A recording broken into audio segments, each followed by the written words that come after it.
আমি শাহনাজ পারভিন, বিশুদ্ধ যোগ কালচারের ইনস্ট্রাক্টর, যোগা ইনস্ট্রাক্টর। আমি আজকে আপনাদের এখানে এসেছি একটা ছোট্ট একটা বিষয় শেয়ার করার জন্য। আমাদের অনেকের মনে একটা প্রশ্ন জাগে যে যোগাটা কারা করবে, কেন করবে, কোন বয়সের জন্য যোগাটা করা সুইটেবল আর কোন বয়সের জন্য সুইটেবল না।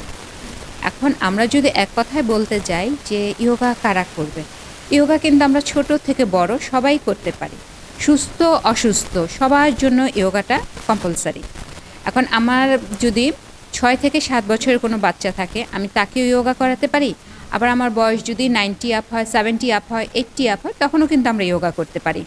আবার আমি একজন খুব সুস্থ স্বাভাবিক মানুষ, আমার ধরে নেই যে আমার শরীরে কোনো প্রবলেম নেই, তার জন্যও কিন্তু সেও কিন্তু যোগা করতে পারে।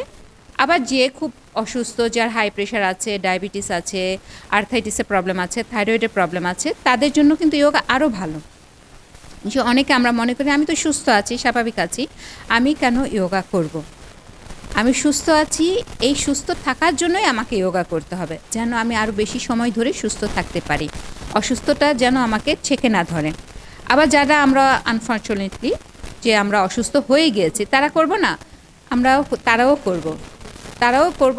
তারা আমরা ধীরে ধীরে শুরু করব, যে হয়তো যারা সুস্থ আছে তাদের মতো করে সব করতে পারবো না, কিন্তু আমরা যদি আস্তে আস্তে শুরু করি, ধীরে ধীরে আমরা করতে পারবো। আমাদের যাদের হাই প্রেশার আছে তারাও আমরা করতে পারবো, হাই প্রেশারের রুগীদের জন্য যোগা খুব ভালো। যাদের ডায়াবেটিস আছে তারা আমরা একটু খাওয়া কন্ট্রোল করব, একটু হাঁটবো, সেই সাথে আমরা যোগা করব। থাইরয়েডের প্রবলেমের জন্য যোগা ভালো।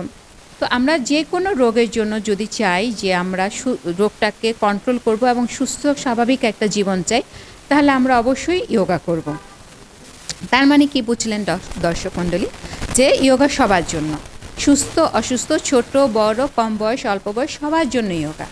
আমরা সবাই যোগা করব এবং আমরা চাইব যে আমরা ওষুধ ছাড়া সুস্থভাবে বেঁচে থাকতে, তাহলে আমরা অবশ্যই যোগা করব।